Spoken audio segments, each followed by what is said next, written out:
Break के बाद आपको बताएं कि पंजाब में पब्लिक ट्रांसपोर्ट तो चल पड़ी, मगर जेहलम के ट्रांसपोर्टर्स ने हुकूमती शराइत पर गाड़ियां चलाने से इनकार कर दिया है। मजीद जानते हैं बाबर हुसैन की इस रिपोर्ट में।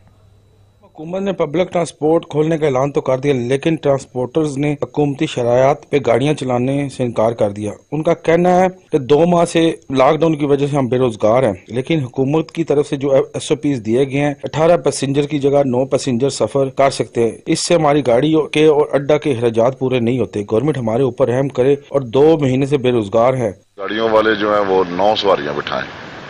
IS में 18 सवारियां बैठती हैं, अगर 9 बिठाएं तो फिर हमारे अखराजात भी पूरे नहीं होते।